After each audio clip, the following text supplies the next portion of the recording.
Hey guys, it's Samuel Smith here, and I hope you all are having a wonderful day. Today is What If Naruto Had Ink Release Part 2, but before we start the video, a couple quick announcements. One is that because with school starting and all that stuff, I can only really post once a week now, and so I would like to post more times. I don't really have time to do that, so I'll only be posting once a week. I'll try and post early in the weeks, around Monday or Tuesday, but I might post sometimes later. But yeah, so I hope you guys enjoy this video, and without further ado, roll the intro.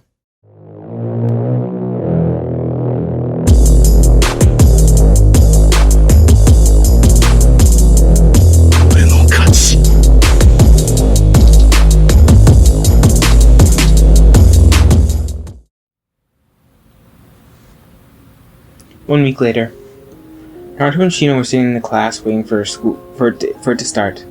They took a seat near the very back, at Naruto's request, as per normal. Shino didn't really mind, and it gave Naruto the freedom to paint.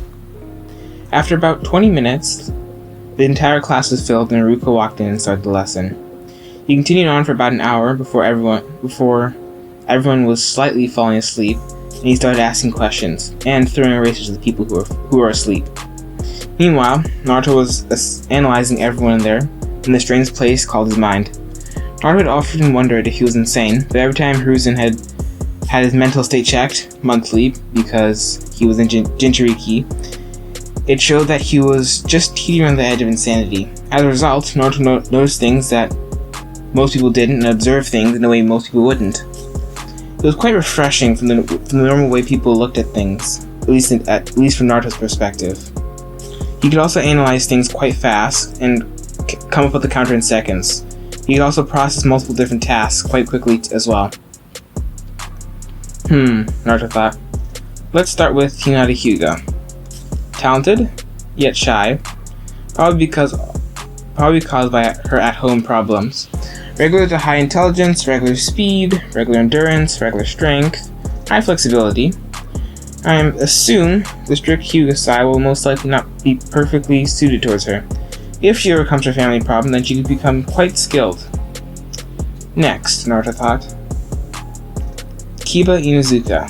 The brain the size of a rat turd, has the IQ of a rock, low intelligence, medium high speed, medium high strength, excellent senses, and ambidextrous in striking with both his claws. He is easily prone to anger and rage, and is very easily tricked. Not overall quite good, but he can work on it, I assume. Next, Choji Akimichi. This is an interesting one, Naruto thought. Average intelligence, medium slow speed, and regular endurance and high strength.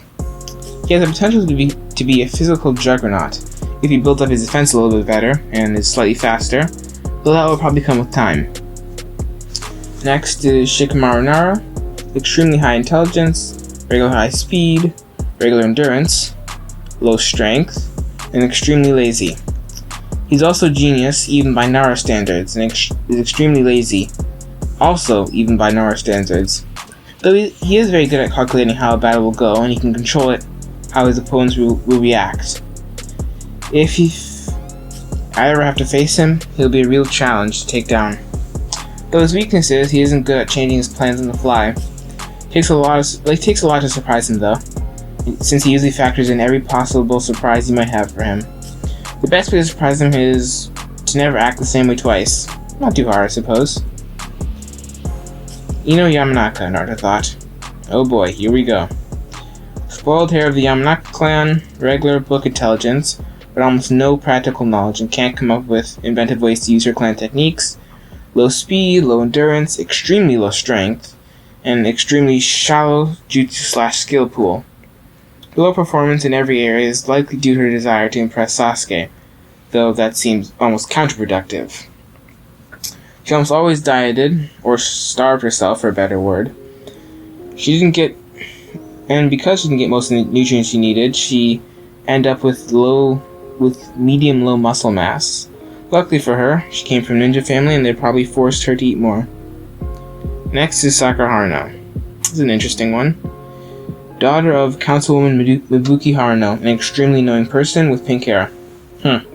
Wonder where Sakura gets that from. medium-high book smarts, but was absolutely not able to put any of it to use in the field or under pressure. Extremely low speed, extremely low endurance, extremely low strength, non-existent jutsu/skill pool.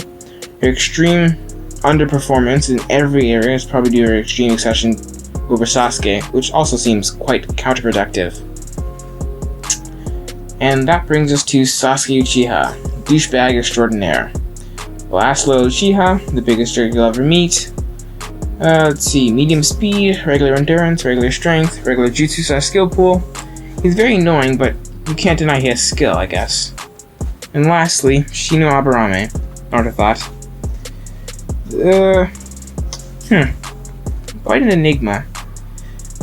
The quiet analytical hair of the Aburame clan. Regular speed, endurance, and strength. Somewhat diverse in how he can use his bugs, and somewhat regular jutsu/skill pool. Quite nice person to converse with, and is to discuss different species of bugs with. Guess there isn't much to worry about in this class, except for Shino, though he and I are friends, so that shouldn't be too much of a problem, Naruto thought. Time skip. After the school day is over. Naruto and Shino were walking to Naruto's house. They just arrived, and Naruto had brought Shino up to the second floor They had just arrived, and Naruto had brought Shino up to the second floor to his giant terrarium room. He'd brought all the bugs he collected in here, and because the room was modeled to look like a piece of the forest, they fit right in. Naruto set his bag down and walked over to a tree and brought a scroll and brush. Feel free to look around. There's a lot of bug species in here, although they're mainly rare/albino. There are some regular ones in here, but they're only used for reproducing. The normal bugs are released back into the wild, Naruto said, and looked back towards the tree. He started to paint a picture of an albino rhinoceros beetle. Shino nodded and started to walk around. He and Naruto had a strange friendship. They both didn't talk much, but for some reason it seemed to work out. He walked over to an anthill at the base of one of the trees. Hey Naruto, are these golden ants? Shino asked. Naruto looked up with a curious expression. Yeah, why? Well, I was wondering if I could breed some of their DNA into my bug colony. I know the golden ant sprays formic acid, and it would be a useful skill to have. Sure, go ahead, Naruto said. Then a smile broke out over his face. You know, while you're at it, I think I have some more poisonous bugs in here. If you manage to crossbreed those two DNA, you could have a much more potent venom than formic acid that your bugs can spray. As soon as Naruto finished, he turned back towards the tree. Shino just shrugged and continued looking around. Time skip. 4 years. Naruto and Shino walked into the academy silently. This was their day when they were going to take the exams to graduate. They both took seats at the back of class, as per normal, and Naruto started painting. Shino just sighed and thought, even when he's about to take a life-changing test, he's still drawing/painting. Some things won't change, and Naruto won't either. Anyway guys, thanks for listening. Sorry about this. This is kind of a shorter video, but I hope you guys still enjoyed, and I will see you guys next time. Bye.